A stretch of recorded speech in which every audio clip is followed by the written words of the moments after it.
ఐబొమ్మ నిర్వాహకుడు ఎమ్మిడి రవి అరెస్ట్ అయ్యారు. శనివారం ఉదయం కూకట్పల్లిలో సిసిఎస్ పోలీసులు అదుపులోకి తీసుకున్నారు. నిన్న ఫ్రాన్స్ నుంచి హైదరాబాద్కు వచ్చిన రవిని పక్కా సమాచారంతో అరెస్ట్ చేశారు. ఇన్నేళ్లు కరేబియన్ దీవుల్లో ఉంటూ ఐబొమ్మ వెబ్సైట్ను రన్ చేస్తున్నట్లుగా నిర్ధారించారు. కాగా సినిమాల పైరసీకి సంబంధించి ప్రధానంగా వినిపించే పేరు ఐబొమ్మ.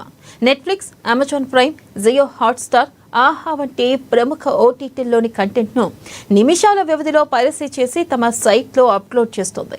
అయితే ఈ మధ్యన ఐబొమ్మ ఆగడాలు మరీ మితిమీరిపోయాయి. థియేటర్లో అయిన సినిమాలను కూడా గంటల వ్యవధిలోనే పైరసీ చేస్తున్నారు. దీంతో తెలుగు నిర్మాతలు ఆందోళన వ్యక్తం చేశారు. ఐబొమ్మ నిర్వాహకులను అరెస్ట్ చేయాలని సిసిఎస్ పోలీసులకు కంప్లైంట్ చేశారు. ఇక దీనిపై మరింత సమాచారాన్ని మా ప్రతినిధి హరీష్ లైవ్ ద్వారా అందిస్తారు. హరీష్, రైట్ వెన్నెల, ఈరోజు కీలక అరెస్ట్ జరిగిందని చెప్పొచ్చు. ప్రధానంగా ఐబొమ్మ నిర్వాహకుడికి సంబంధించి కూడా ఇమ్మడి రవికి సంబంధించి కూడా సిసిఎస్ పోలీసులు కూకట్పల్లిలో అదుపులోకి తీసుకున్నారు.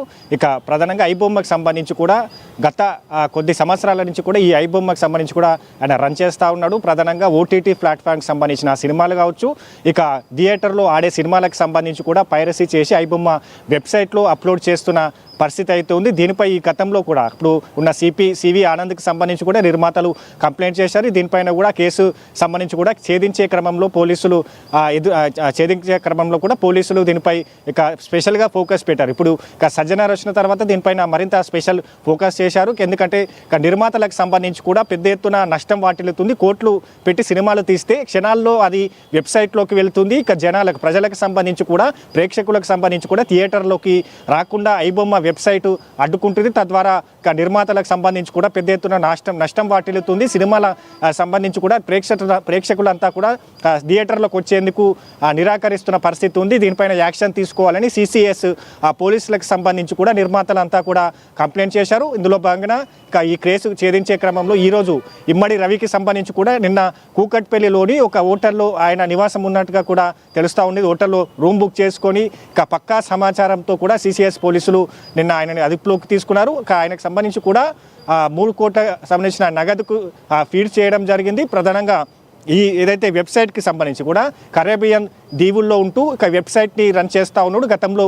ఐబొమ్మ పేరుతో వెబ్సైట్ ఉంది. ఇప్పుడు బప్పం టీవీ పేరుతో కూడా వెబ్సైట్ని రన్ చేస్తున్న పరిస్థితి ఉంది. ఆయన గత కొద్ది రోజుల నుంచి కూడా తన భార్యకు విడాకులు ఇచ్చి ఒంటరిగా ఉంటున్నట్టుగా తెలుస్తుంది. కరేబియన్ దీవుల్లోంచి కూడా దీనంతా కూడా రన్ చేసిన పరిస్థితి అయితే కనిపిస్తూ ఉంది. పోలీసులు అయితే హరీష్, ఇటు నిర్వాహకుడు రవితో పాటు మరెవరైనా ఈ ఐబొమ్మ నిర్వహిస్తున్నారా?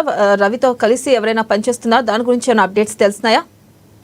రైట్, ప్రధానంగా అదుపులోకి తీసుకున్నారు. ఇక ఇమ్మడి రవికి సంబంధించి కూడా పూర్తి స్థాయిలో దీనిపైన విచారణ కొనసాగుతుంది. దీని వెనుక ఎవరైనా ఉన్నారా, ఇంకా మరికొంతమంది సంబంధించి కూడా కలిసి పనిచేస్తూ ఉన్నారా, లేదంటే ఒక్కడే ఈ వెబ్సైట్కి సంబంధించి కూడా రన్ చేస్తూ ఉన్నారా, ఈ మాల్వేర్కి సంబంధించి కావచ్చు, ఏ సాఫ్ట్వేర్లను ఉపయోగించి ఇక ఈ ఓటీటీ ప్లాట్ఫామ్కి సంబంధించి ఏదైతే నెట్ఫ్లిక్స్, అలాగే అమెజాన్, జియో అలాగే హాట్స్టార్కి సంబంధించి, అలాగే అమెజాన్ ప్రైమ్ 9, అలాగే ఇట్లాంటి వెబ్సైట్లు ఓటీటీ వెబ్సైట్లకు సంబంధించి కూడా క్షణాల్లో అక్కడ వెబ్సైట్లో అప్లోడ్ అయ్యే సినిమాలతో పాటుగా థియేటర్లో ఆడే సినిమాలు, ఈరోజు రిలీజ్ అయ్యే సినిమాలకు సంబంధించి థియేటర్లో ఆడుతున్న సినిమాకి సంబంధించి కూడా ఫస్ట్ షో రిలీజ్ తర్వాతనే ఇక ఏదైతే ఈ ఐబొమ్మ వెబ్సైట్లోకి వస్తూ ఉన్నాయి, ఇవి ఏ విధంగా దీన్ని నిర్వాహకుడు ఈ సంబంధించి కూడా పైరసీకి పాల్పడుతుండు, ఓటీటీకి సంబంధించి కూడా ఏ విధంగా సినిమాలకు సంబంధించి కూడా ఐబొమ్మలో అప్లోడ్ చేస్తారు. వీటన్నిటికి సంబంధించి కూడా పోలీసులు విచారణ చేస్తూ ఉన్నారు.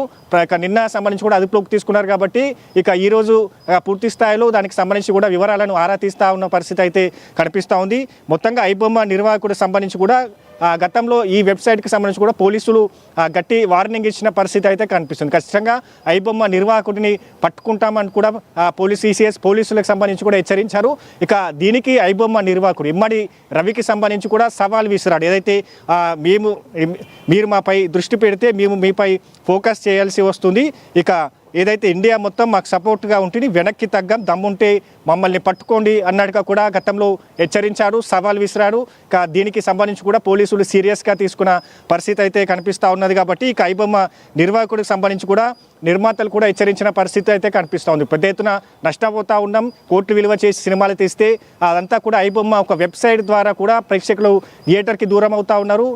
తాము పెట్టుబడి పెట్టిన సంబంధించిన నగదంతా కూడా నష్టం వాటిల్లుతుంది, దీనిపైన యాక్షన్ తీసుకోవాలని కూడా నిర్మాతలు చెప్పిన పరిస్థితి అయితే కనిపిస్తుంది. కాబట్టి ఇప్పుడు ఇమ్మడి రవిని ఏదైతే అదుపులోకి తీసుకున్న పరిస్థితి ఉంది, దీని వెనక ఎవరున్నారు, ఎంతవరకు నగదు లావాదేవీలు జరిగాయి, ఎక్కడ నుంచి అంటే ఇక కరేబియన్కి సంబంధించిన దీవుల నుంచే కొనసాగిందా, మిగతా ఇతర సంబంధించి కూడా దేశాల్లో ఇట్లాంటి వెబ్సైట్కి సంబంధించిన నిర్వాహకులు మరికొంత నిర్వాహకులు ఎవరైనా ఉన్నారా దానిపైన కూడా ఆ కోణంలో పోలీసులు విచారిస్తున్న పరిస్థితి అయితే కనిపిస్తూ ఉంది. కాబట్టి మొత్తంగా ఈ ఎట్టకేలకు ఇక ఐబొమ్మ నిర్వాహకుడికి సంబంధించి కూడా ఊసలు లెక్క పెట్టబోతున్న పరిస్థితి అయితే కనిపిస్తూ ఉంది. ఇక ఆయన సంబంధించి కూడా పైరసీకి కంటెంట్ను కూడా స్వాధీనం చేసుకున్నారు. ఇక పూర్తి స్థాయిలో ఐబొమ్మకి సంబంధించి కూడా వేలలో సినిమాలు అలా అప్లోడ్ చేసి ఉన్నాయి. ఒకవైపు తెలుగుతో పాటుగా హిందీ సంబంధించిన కూడా సినిమాలు అప్పటికే రిలీజ్ అయ్యి మొదటి ఆట ఆడిన తర్వాత థియేటర్లు ఏదైతే సినిమాకి సంబంధించి ప్రదర్శన జరిగిన తర్వాత ఇక రెండో ప్రదర్శనకే ఐబొమ్మకి అప్లోడ్ అవుతున్న పరిస్థితి ఉంది. కాబట్టి దీన్ని ఏ వెబ్సైట్ ద్వారా దాన్ని